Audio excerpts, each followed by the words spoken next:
When you've got a civil war, the recipe is exactly the opposite. With a civil war, you go from the top down.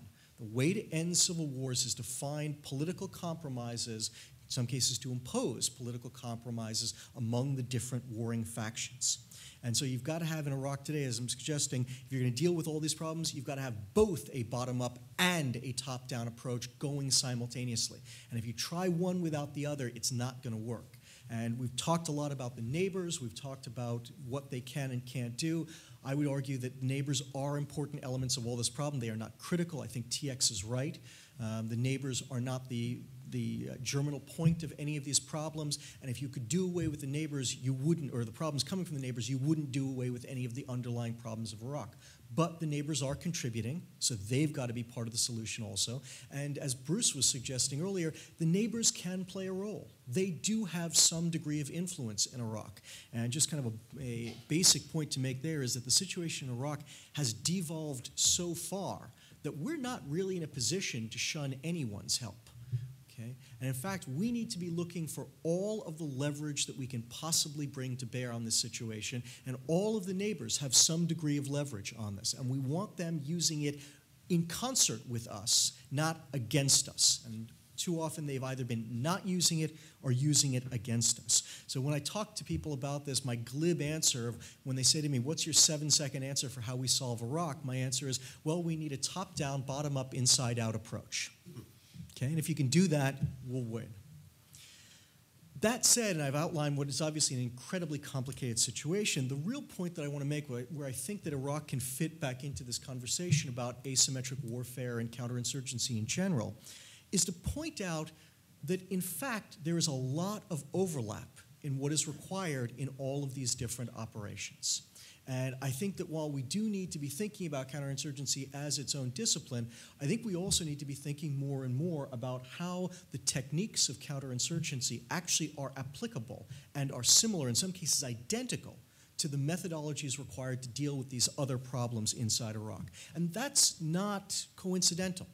These problems often do go hand in hand.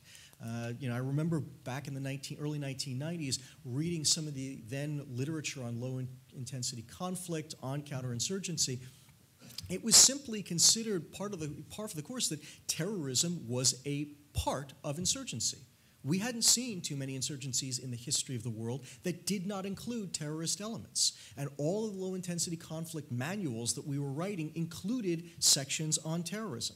So it shouldn't be surprising that things that are applicable to counterinsurgency are also applicable to terrorism. And failed states fall into that category as well. And I remember one of the things that really struck me, one of the first moments that I really began to think along these lines, was in reading some of the RAND studies, in particular Jim Quinlivan's wonderful work on the military requirements for peacekeeping and stability operations, where he kind of made the point that, historically, Bruce made this point, historically, you need the same ratio of security personnel to the population for counterinsurgency operations as you do for stability operations. It's 20 per 1,000. Okay? And it's kind of remarkable, but that's my point. It's not coincidental. Because what you're trying to do in counterinsurgency operations has a great deal of similarity with what you're trying to do in stability operations, which is the military operation designed to deal with failed states, like Iraq, like Somalia, like these other places. And so for me, that kind of set me thinking.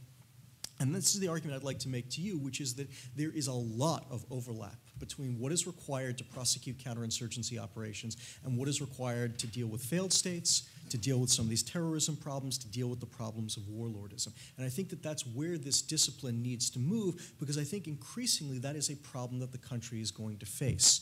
I'll just reel off 3 quick examples, if I can, of some of the areas of overlap. The first one is something that you heard from HR, from TX, and from Bruce, which is the overriding importance of security for the population. This is a common theme of all of these different operations. It is the starting point. And it was interesting, all 3 of the speakers kind of addressed it in a different way. But the way that you have to think of it is security is not the only thing going on, but it is absolutely, it falls in the category of it is necessary but not sufficient for success. There is no way that you can succeed without securing the population, although securing the population doesn't mean that you automatically win. In counterinsurgency, You need to deny the insurgent access to the population. You need to deny them popular support. That means securing the population in all of the ways that HR was talking about. For a failed state, you also need to secure the population because you need to create an environment in which government personnel can operate and an environment in which the average person can have an expectation of having their basic needs met within the system. Okay? And for warlordism, which is the natural follow-on, you need to prevent the warlords, you need to prevent the militias from gaining control over the population simply by moving into the street and having guns, which is the first way that they do it, and secondarily employing the Hezbollah-Hamas model of providing those services to the population, security, clean water, jobs, food, whatever it may be, that the population wants from the government, but in the area of a failed state can't get from the government. So security is absolutely critical, and the operations are basically the same thing. They are the area security operations that HR talked about, that TX talked about, that Bruce talked about. Another one, the oil stain. I think Bruce mentioned it when he was talking about Andy Krapinevich's work. The oil stain is often maligned and often misunderstood. And I want to explain the oil stain very simply. The oil stain basically says this.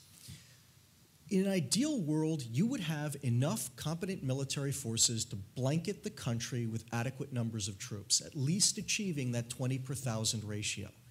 But unfortunately, as Nietzsche kept reminding us, we don't live in an ideal world, and we rarely have that number of troops available. And so under those circumstances, you have two choices. One, you can concentrate your forces where the bad guys are, or two, you can concentrate your forces where the good guys are. Now, to some extent, you have to do both. But what the oil stain says is that you primarily want to concentrate your forces where the good guys are. It is, as TX was suggesting, mostly about protecting good guys, less about killing bad guys. Now, as HR pointed out, you got to do some killing of bad guys, because that's what area security means. Okay, that's what it means. It means going into areas, driving out the bad guys, arresting them, killing them, etc., to make the population feel safe. But even that is a tactical offensive operation that is strategically defensive. It's about defending the population, about securing their population centers, about making it possible for them to live normal lives, to not be affected by the insurgents and by the militias. And then the last point. The last example of this is the importance of politics and economics, which, again, I know all of our speakers this morning know how important the relationship is. Colonel Mooney pointed out that we hadn't spent a lot of time on it. That's not because Bruce, TX, and HR don't believe that it is critically important, but I figured I'd use a little of my time to kind of really ram that home, that these really are combined military, political, economic operations. Because as TX was saying in answer to Alana's question, at the end of the day, you have to address the underlying grievances of the population. And security makes it possible for you to do that. And without security, it's not possible to do that. But that's all security does, is make it possible. And again, it is true for insurgency operations, it is true for failed states, it is true for warlordism. In every single case, you have got to have a combined military economic approach that matches up with the security and that meets the underlying grievances of the population to remove their incentive to go with the insurgent, to go with the warlord, to make other bad decisions in the case of a failed state.